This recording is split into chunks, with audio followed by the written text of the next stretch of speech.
In this forest in the Baltic country of Latvia, one of the worst atrocities of the Second World War took place.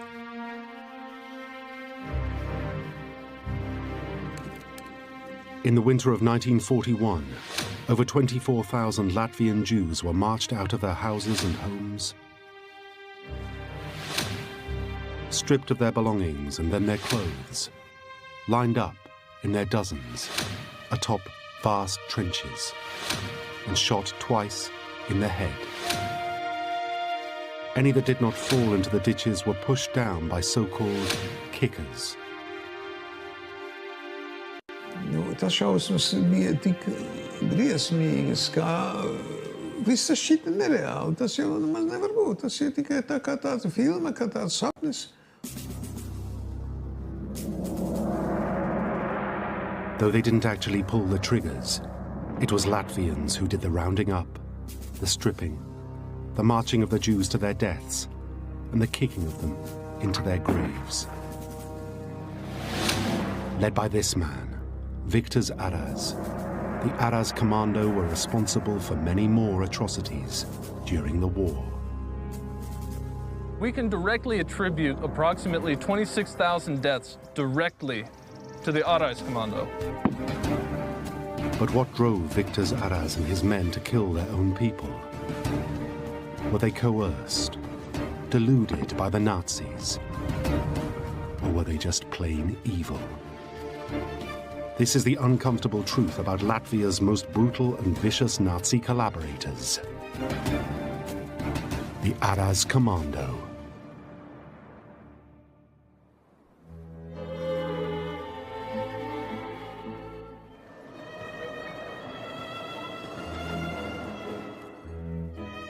Latvia had been part of the Russian Empire for almost 200 years. But in 1918, its people were set free. The proud new independent Latvia wore its heart on its sleeve. Its people were deeply nationalistic and fiercely protective of their newfound freedom.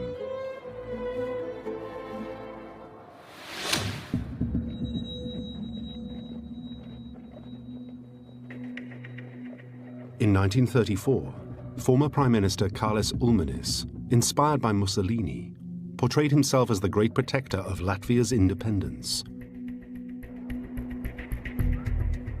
In May, he garnered the support of the Latvian army and marched on the capital, Riga. In a bloodless coup, Ulmanis took control of the country and declared himself president.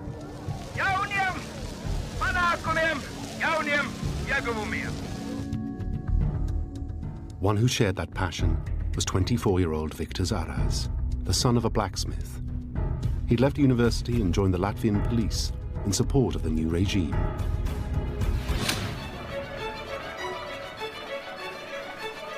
Ulmanis was immensely popular, and the country flourished under him. But beneath the populist wrapping was a repressive government. Censorship was key to the Ulmanis dogma, so the press was gagged and political parties banned, though Latvia was certainly not anti-Semitic.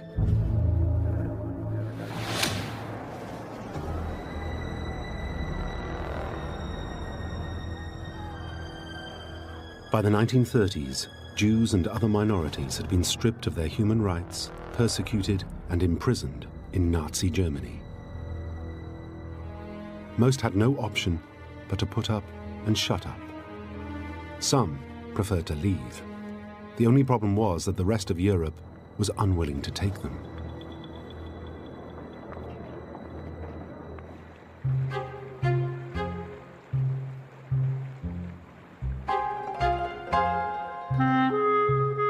Latvia was the exception. It became a safe haven for the Jews and other minorities fleeing Nazi Germany. But in their new home, under a strict news blackout, they had no newspapers or radio and almost no idea that a war had started. The Jewish population had reached about 90,000, when in 1940, Latvia's world fell apart.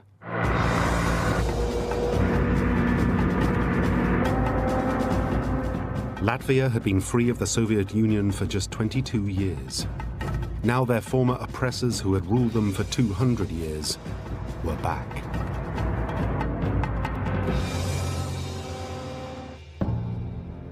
Stalin had cut a deal with Hitler to carve up Eastern Europe. Hitler got most of Poland. Stalin got the Baltic states, including Latvia. For people like Victor Arajs, it was a catastrophe. The occupiers swiftly imposed a regime of terror. Over 35,000 Latvians were deported to work in Soviet labor camps known as gulags. They were the lucky ones. Thousands more were murdered and buried in mass graves.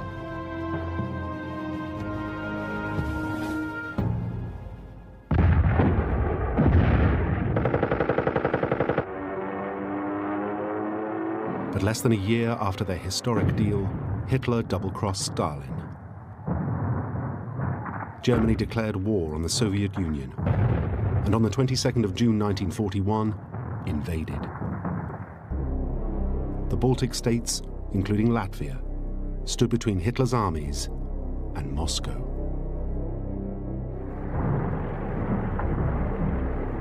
The Germans crossed the Lithuanian border and with lightning speed reached Latvia's frontier the next day.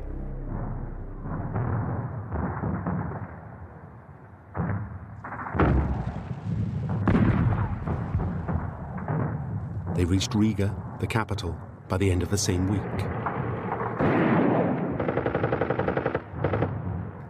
What little pro-Soviet resistance there was put up a stern fight, but there were no match for the strength or size of the German army, and was soon overwhelmed.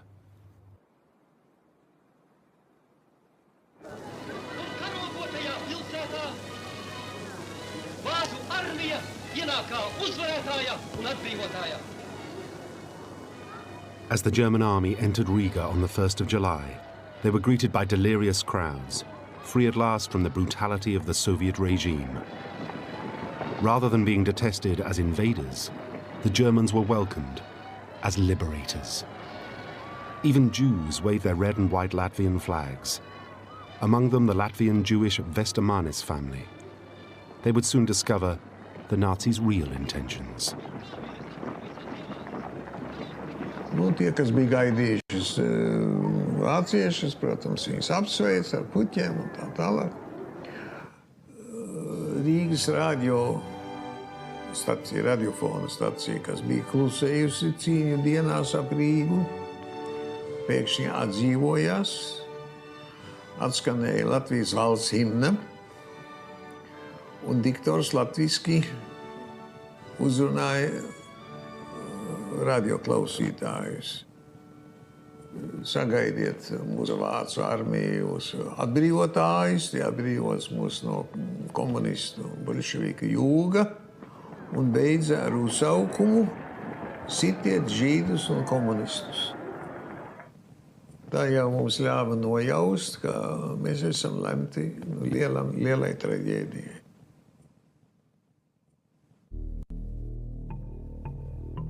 Among the invasion forces was Walter Stahlecker, a former civil servant.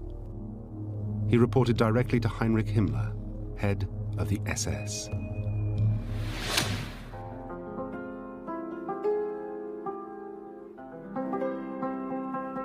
Stahlecker's men began spreading rumors that all Latvian Jews were communists, and it was they who were responsible for the atrocities during Soviet occupation.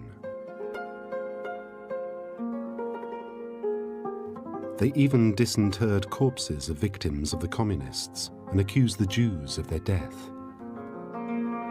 The very first edition of the Nazi newspaper Tavia wrote, "The Jewish-led Bolsheviks are thieves and murderers."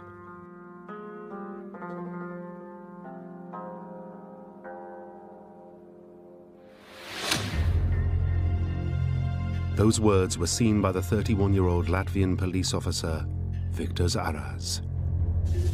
Arajs had been at school with Walter Stahlecker's official translator and saw an opportunity to further his career. I think Arajs was personally a very ambitious man. He sought to align himself with existing power structures. We saw this in wanting to be a police officer in Riga in a special unit, joining prestigious student fraternity, and in the early days of July, most faithfully aligning himself with the Nazis. Stahlecker saw Arajs as a willing collaborator and asked him to form an auxiliary police group to help his men round up Jews. Within days, an advert appeared in the newspaper Tavia, calling all patriotic Latvians, students, officers, militiamen and citizens who are ready to actively take part in the cleansing of our country of undesirable elements. The group was even named after Victor Arajs. It was the Arajs Commando.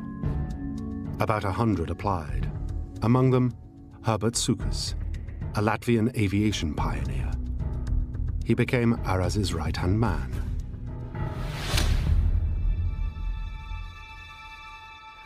At the very start of the occupation, Riga and its people were calm.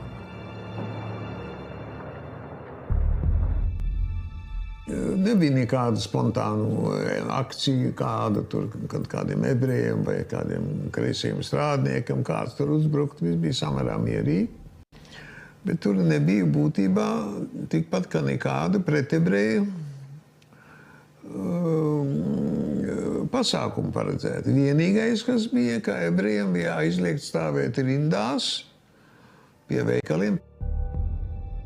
Soon, anti-Semitic propaganda appeared on the streets. Jews were required to display 2 yellow stars of David stitched to the front and back of their clothes.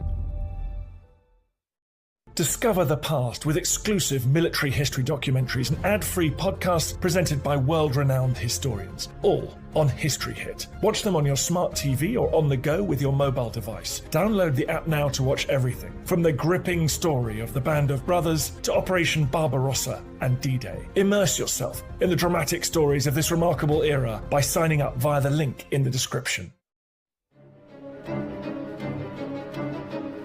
Then the Arajs Commando's reign of terror began.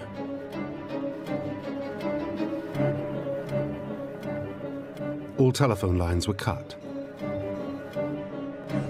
and the Arajs Commando went on the rampage in downtown Riga. Bet naktī parādījās apbruņoti cilvēki, tie saucamie latviešu pašaizsardzība, apbruņoti ar sarkanbaltu sarkanām lentēm, kuri lauzās ebreju dzīvokļus, itin kā policija, nekādas jau ieroči jau nemeklēja, sāka laupīt un piekaut. No mūsu ģimenes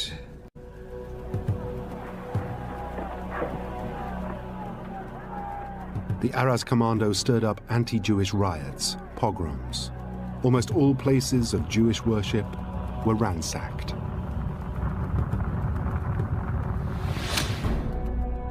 On the 4th of July, the Arajs Commando slammed shut the doors of the great choral synagogue on Gogol Street and set the building alight.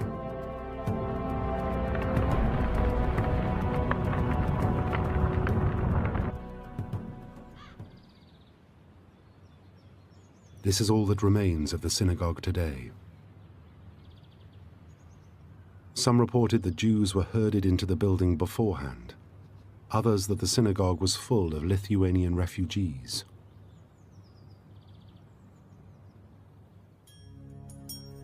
Eyewitnesses placed Victor Arajs and Herbert Sukas personally at the scene. There were 300 inside. All perished in the flames. While Riga burned, the next target was to eliminate Jews in the rest of the country.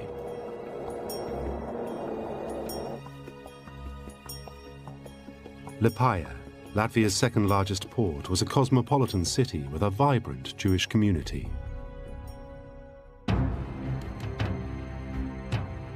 The German army were followed into the city by a squad of Walter Stahlecker's men, an Einsatzgruppe. There were 4 such squads spread over Eastern Europe. Their task, to eradicate all enemies of Germany. Einsatzgruppe A was assigned to the Baltic states. It was considered the most murderous.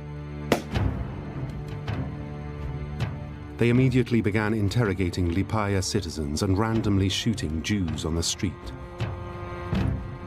A week later, Walter Stahlecker ordered them to speed up the killing.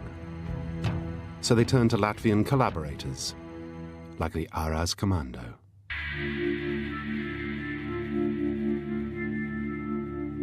On the 8th of July, those collaborators rounded up as many Jews as they could find, loaded them onto trucks, and drove them to this beach, where the Nazi hit squad was waiting.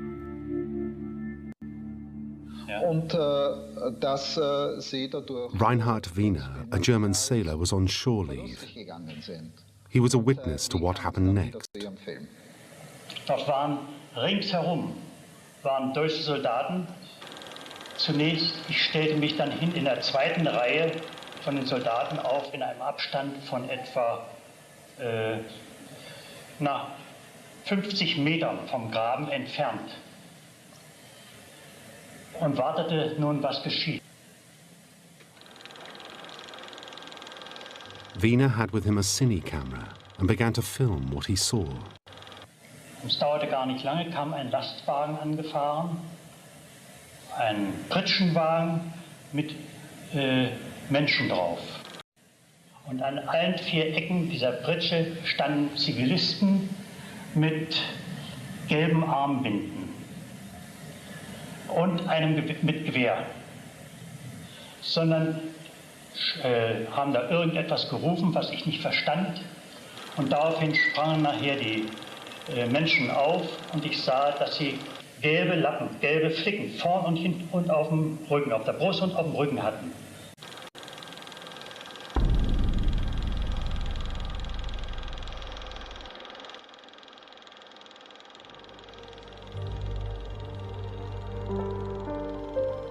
It is thought up to 300 were killed on this day, but Stahlecker was far from satisfied. Over the next few days, 900 more were shot. It was the first sign that Latvians, like the Arajs Commando, were willing not just to collaborate with the Nazis, but also to participate in the mass extermination of the Jews.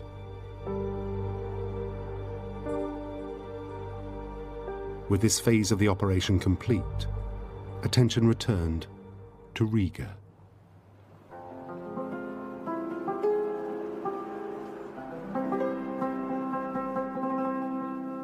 While it looks like any quiet, clean suburb of Riga, these streets once formed the boundary of what was the Riga Ghetto of 1941. Just as in Poland and other Nazi-occupied countries, Latvian Jews were relocated into a ghetto.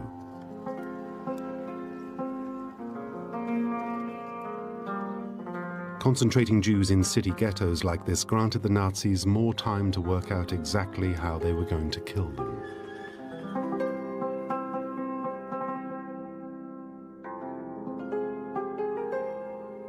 The Moscow Quarter, on the banks of the river Daugava, was an area of 16 blocks and was chosen for its poor housing and sanitation. On the 23rd of October, the Jews of Riga were ordered to leave their homes and report for transfer to the ghetto. Visu to iedzīvu, kas tika atļauta, jau stāvēja un skatījās, ko drīkst ņemt līdzi un ko nedrīkst ņemt līdzi, ja nu ļoti maz. Tikai pašu nepieciešamāko, to tad uz stumjamiem ratiņiem tad stūma uz to geto rajonu. The empty homes left behind by the Jews were ransacked, first by the Nazis to send goods and furniture back to Germany, and then by the Latvian police as payment for their collaboration. When the ghetto was sealed in mid-October 1941, there were almost 30,000 inside. The perimeter was secured with barbed wire and guarded by Latvian police. Anyone who approached the wire was shot. Riga's Jews were now exactly where the Nazis wanted them. Inside the ghetto, they were hounded constantly by the likes of the Arajs commando, who would beat the Jews by day and steal from them by night. Meager rations left the Jews feeling desperately hungry. Tā saspiestība geto jau bija briesmīga. Arī latviešu pārtikas devis jau bija pietiekoši mazas, bet šeit vēl bija puse. Kaut kāda maize tur deva, jā, tur 250 gramu dienā paredzēti. Un gaļas vietā tur kādas siļķu galvas, jau pūstoši kāposti. Bet cilvēki, kuriem vēl bija kaut kāda pārtika, kaut kādas konserves paņemtas līdz, baidījās to ēst, jo vēl jau būs ziema. Visi jau gatavojas, ka tas geto vēl eksistēs kādu laiku. But after just 5 weeks in the ghetto, before dawn on the 30th of November, hundreds of drunken Arajs commando kicked down the ghetto gate and stormed inside. They barged into the ghetto 4 a.m. and began hauling people out onto the street and setting them in columns of 1,000 people each. And the Jews were told that they were being relocated for labor. In the initial terrifying storming of the ghetto, 1,000 Jews died. Un dažkārt uz tiem, kas mēģināja apsēsties ceļa malā, turpat šāva, vai vienkārši pūlī. Un cilvēki mēģināja, vecāki cilvēki, bērni mēģināja apsēsties. Tad pirmoreiz parādījās, lūk, šie Arajs komanda. Jā, parādījās pirmoreiz, cilvēki jau atpazina viņu cukurs. Un tad ap pusdienas laiku, ap 1, tad viņi sāka dzīt prom. Un uz Ludzas ielas palika 10 un 10 līķu, bērni un veci cilvēki.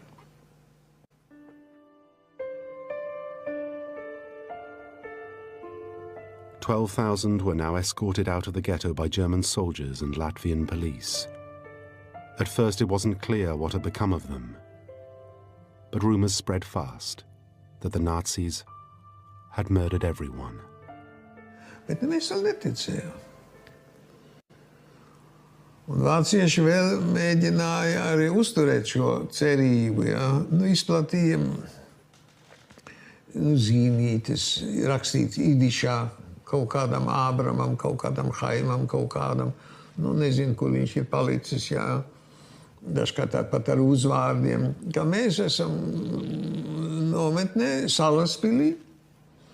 Tur ir nometnes, un tur sievietes mazgā vēļu, un veci cilvēki pieskata bērnus.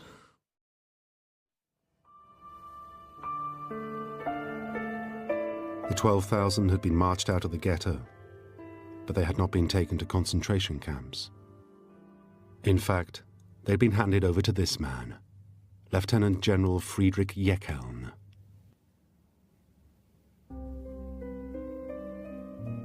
Jeckeln had developed a system for packing bodies in mass graves by lining them up like sardines in a tin before being shot.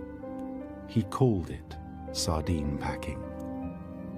Jeckeln had perfected his system at a place called Babi Yar, where he'd sardine-packed 33,000 Jews. He'd been summoned to Berlin, where Heinrich Himmler, chief architect of the Holocaust, had commanded him to rid the Baltic states of every Jew. The 12,000 Jews of the Riga ghetto had been sardine-packed.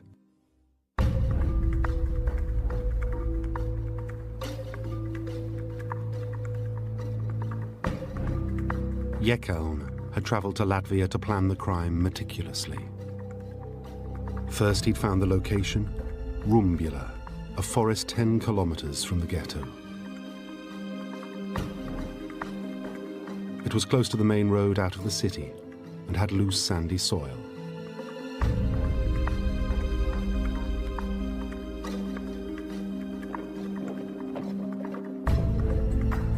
He had 3 pits dug by Russian prisoners of war, and then he'd handpicked a murderous gang of Germans. There were just 12. He knew them all personally, and included his driver and his bodyguard. But how could just 12 men murder thousands of Jews? Jekeln would need help with the logistics. So he chose Victor Arajs, Herbert Sukers, and the Arajs Commando. The participation of a large number of Latvian auxiliaries was necessary to carry it off. That can't be denied. The Germans didn't have the manpower to do it by themselves. The Arajs Commando's ranks had now swollen to over 1,000. Students, builders, policemen, even one accountant had volunteered to join the gang. Most were under 30 years old. Some were anti-communist, some anti-Semitic.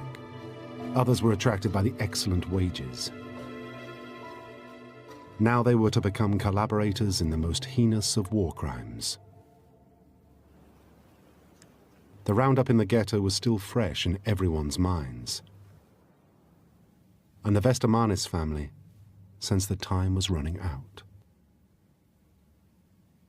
Naktī mēs dzirdam, ka tēvs runā ar māti čukstus. Tēvs saka mātei, Roza, mums ir jāaiziet idišā. Un tā weggehen. Jāaiziet no dzīves. Jaunie varbūt vēl kāda izēja ir, bet te jau nekas nebūs. Viņam jau bija tikai 60 gadi. Un māte raud un saka, nē. Nu, viņam bija inde. Gribēja aiziet no dzīves. Viņš saprata, ka nekas vairs tur nebūs. Māte raud un saka, un atkārtoja, histeriski saka, nē. A to glebam ir žehlebam. Viena dzīves diena, dzīvot vienu dienu, arī tā ir dzīve. Kaut vai vienu dienu vēl.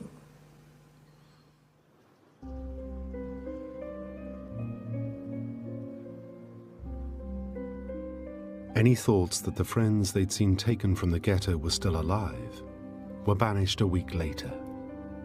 Because on the 8th of December 1941, the Arajs Commando came back.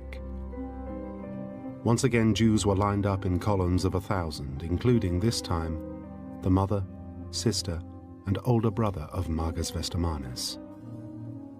The Arajs Commando then marched them out of the city.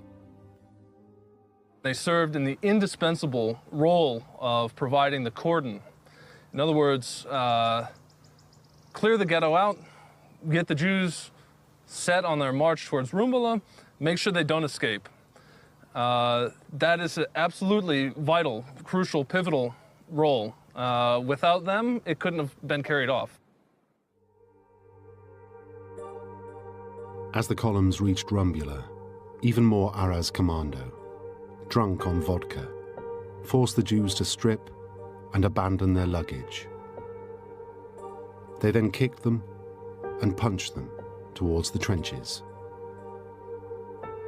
The 12 German marksmen worked in shifts. Roughly 16 were killed every minute. While Jekeln gave orders from the head of the trenches, the Arajs Commando organized the huge conveyor belt of victims. 12,000 had been killed on the first day. This time, there were even more. A survivor later testified how a woman begged Victor Arajs for mercy, only to be told, "Today, Jewish blood must flow." No photographs or film was ever taken of this event.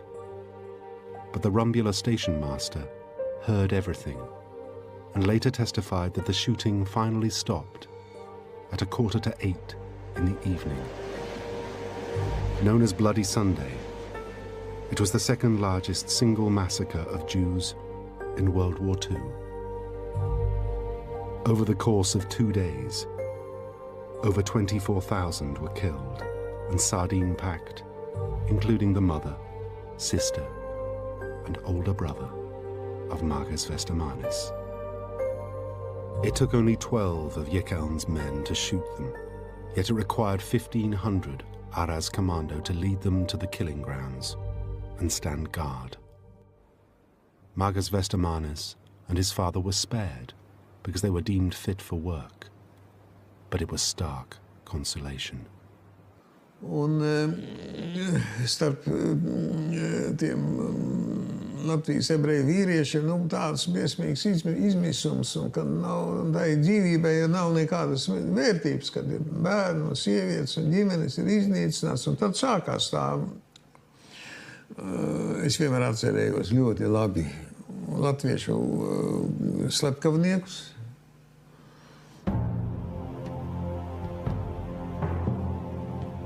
But Jekeln and the Arajs commando didn't stop at Riga.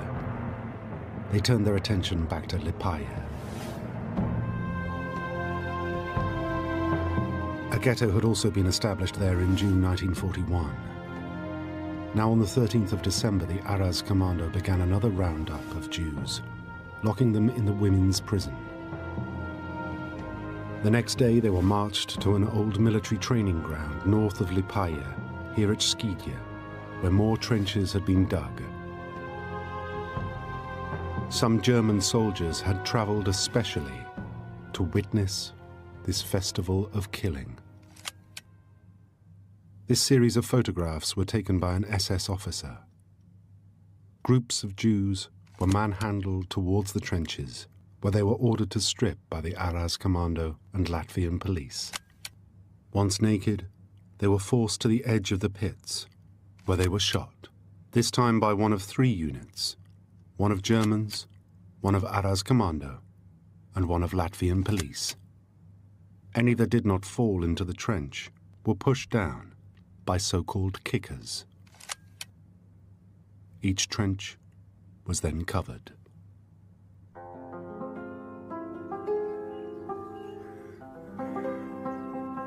In 3 days, over 2,700 Jews were killed. The outlines of the trenches are still visible today. Liepāja had been cleansed. Now almost empty itself, the Riga ghetto was refilled with Jews from Germany. The ghetto had been divided with the surviving Latvian Jews living in one small corner. Tagad mēs esam dzīvi tie, tā saucamais mazais geto, pretējā pusē ir no Vācijas atvestie, bet arī sievietes un bērni tur ir. Tā kā tiem vāciešiem tas ebreju darba spēks tā kā būtu vajadzīgs. Bet kā galu galā viņi mūs nogalinās, par kur to jau nebija nekādu šaubu.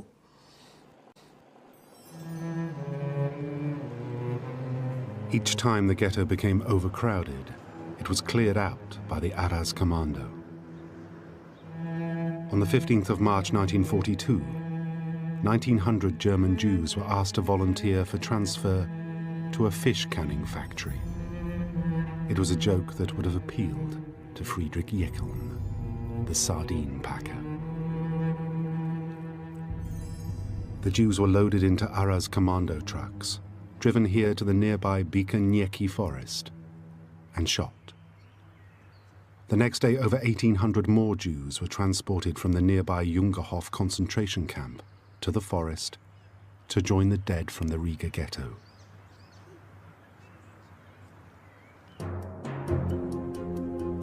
With the help of the Arajs commando, the Nazis were hitting their targets in Latvia, and Walter Stahlecker kept meticulous records. He drew up this map and sent it to Berlin to satisfy them he was following orders. It was called the Coffin Map. The number of dead in Latvia now stood at 35,238. The total number killed so far by the Nazis in the Baltic states as a whole was almost 200,000. But across Europe, the Nazis were dissatisfied with the rate of killing. This document revealed the numbers of Jews in Europe still to be exterminated. So the Nazis changed their murderous strategy.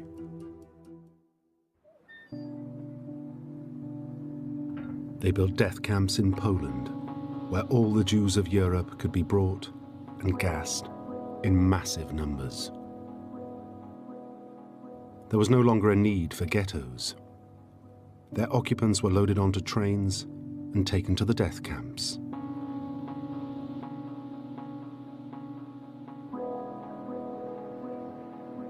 At the beginning of the German occupation, there were roughly 90,000 Jews in Latvia.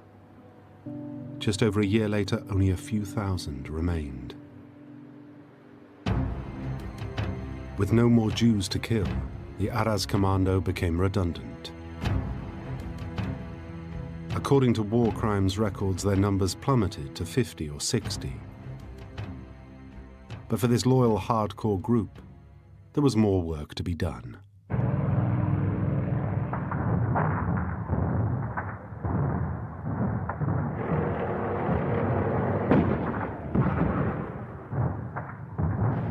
On the Eastern Front, the German army was driving deep inside the Soviet Union. But for all their success, the Germans faced a new threat.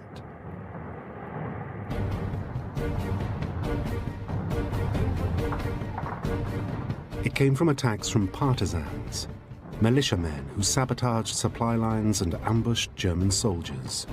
These Russian villagers, men and women, aye, and children too, fought an organized battle of wits, knowing well the certain penalty if caught, death.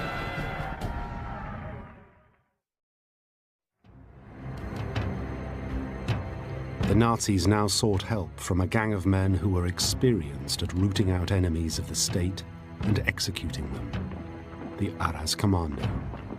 The mission of the Arajs Commando changed to one of conducting anti-partisan operations. You could almost regard this as a euphemism for conducting reprisal actions. The Arajs Commando were posted to Belarus with a very clear mission.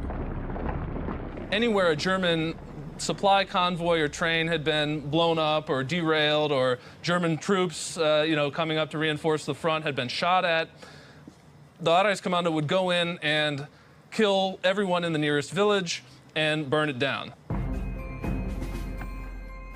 But the Nazis didn't just need thugs, they also needed soldiers, men to reinforce the Eastern Front.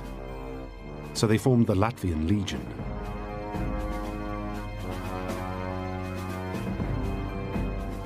Despite the propaganda, most Latvians had to be press-ganged into the Legion.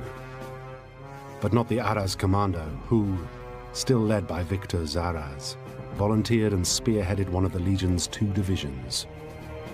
Loyalty was cemented by the promise of a brighter future. The men were told, "You are fighting for a renewal of Latvian independence. You are fighting for freedom for your native Latvia. And after the victory of the Germans, it will become an independent state." The 2 divisions were given different objectives. One part of the Latvian Legion remained in Latvia, and the other part of the Legion was transferred to Germany to rearm and re-equip and then be tossed back at the front.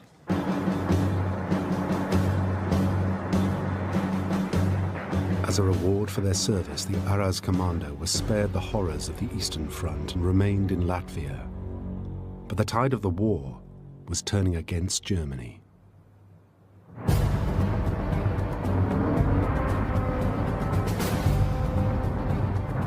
By the autumn of 1944, the Red Army was retaking the ground it had lost to the Germans. Now in retreat, the noose was tightening around the Nazis' necks.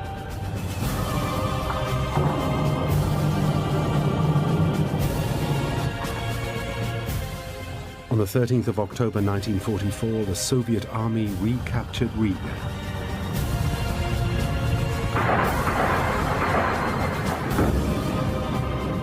In the north of Latvia, the Latvian Legion with the Arajs Commando fought the Soviets for over 6 months, but to no avail. Because further south, the Red Army made rapid progress into Germany and reached Berlin on the 20th of April 1945. The Third Reich's days were over.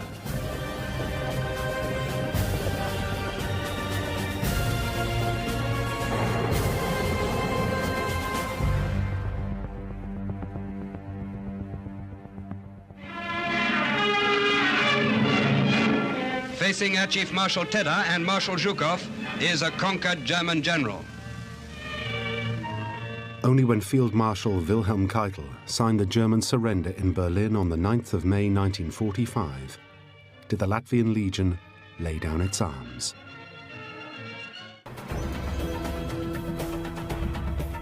At the end of the war, partisans emerged from their hideouts and conducted reprisals against collaborators all across the Baltic states.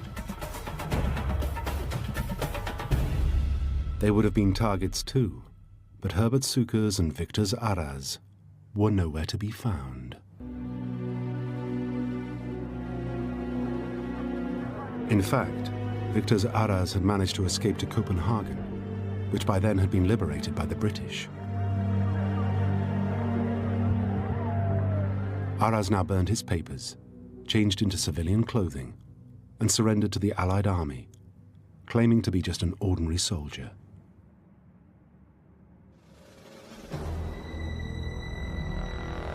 But while in a prisoner of war camp, he was recognized by other Latvians and sent to a camp in Germany for former SS members.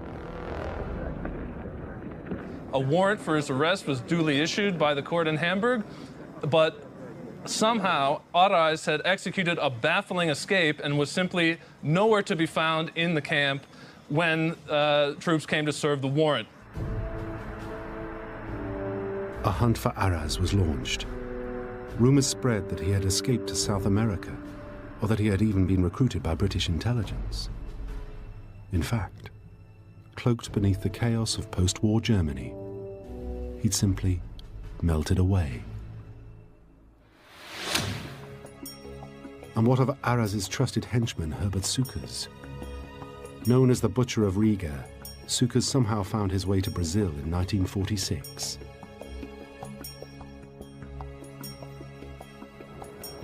He settled in Sao Paulo and started a business running tourist flights and boat trips. There he remained, undiscovered, for almost 20 years. His flying business was doing well, and in 1965, Sukers took a telephone call from a new customer, an Austrian businessman who requested a short sightseeing flight. Sukers had no idea that Anton Kunzler, his customer, was not who he said he was, but an agent in the Israeli Secret Service, Mossad. Kunzler arranged a meeting with Sukers at the marina where his boat was moored. Sukers was very suspicious all the time.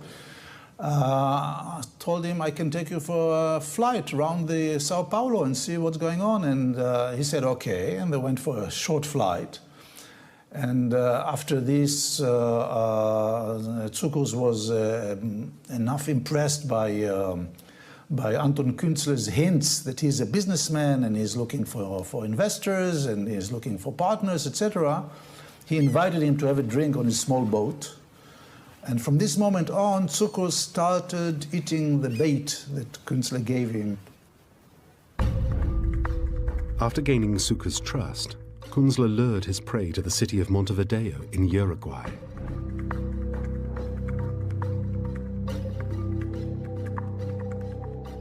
Waiting at a suburban house were other members of the Mossad team.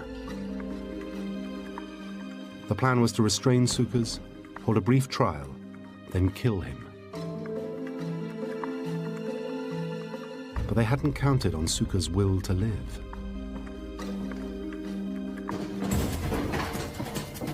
They were equipped with a gun with a silencer, a handgun with a silencer, which at the beginning didn't work. So the struggle was really physical struggle, you know. And as far as I understand, there was also a very heavy 5-kilo hammer involved in it.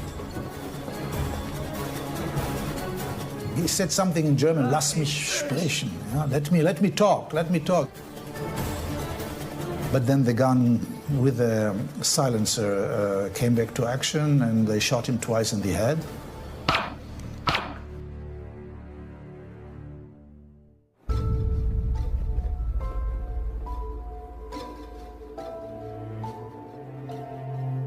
11 days later, police entered the house. Inside, the body had been left in a trunk. On top was a folder. It contained a note that said Sukas had been condemned to death by those who will never forget.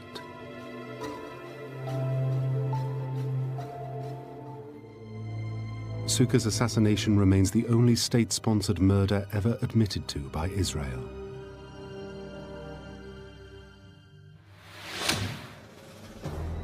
Ten years later, the hunt for Victor Arajs sprang back to life. In 1975, German police were told that Arajs had been found and assassinated by a Soviet hit squad.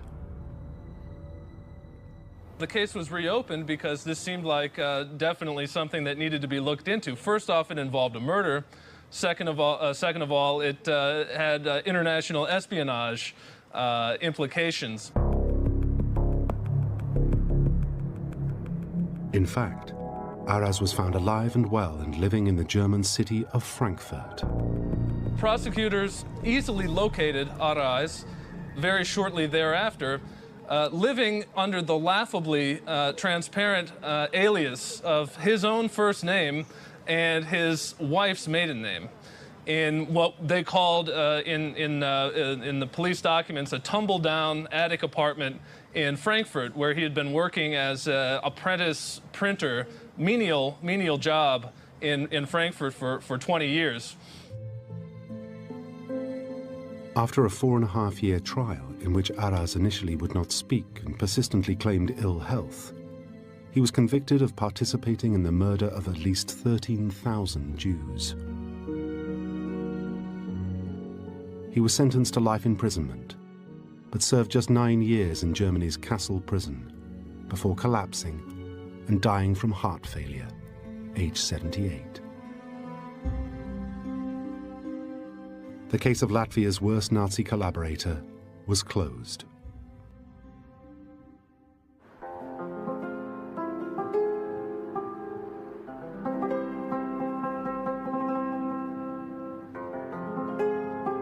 Today, Latvia is still coming to terms with its past.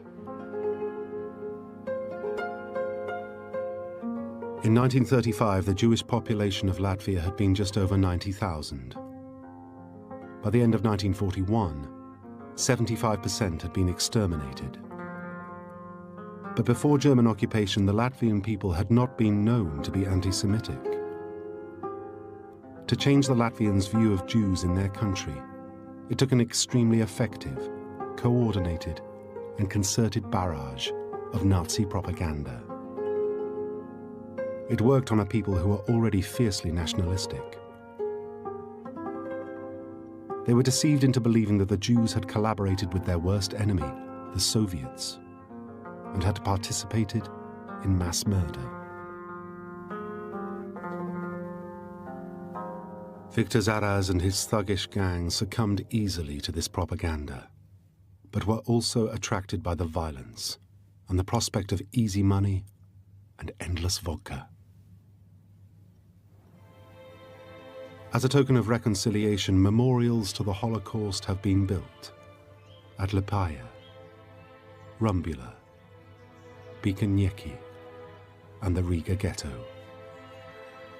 Plaši ne tikai šaurākā ģimene, visi radinieki, visi paziņas, visa tā ebreju pasaule ir briesmīgā veidā gājusi bojā. Jā, tā ir trauma, ko es nesu praktiski visi ebreji nes caur visu dzīvi. But these memorials are hidden away and not well publicized. They've also been desecrated. More disturbingly, groups like the Fatherland and Freedom Party still gather on Latvia Day each year to pay homage to those who fought alongside the Nazis, including the Arajs Commando. The Holocaust in Latvia is still often denied, and until recently was not even taught in schools. Latvia has come a long way since the dark days of World War II, but it still has far to go to fully accept its role in the Holocaust.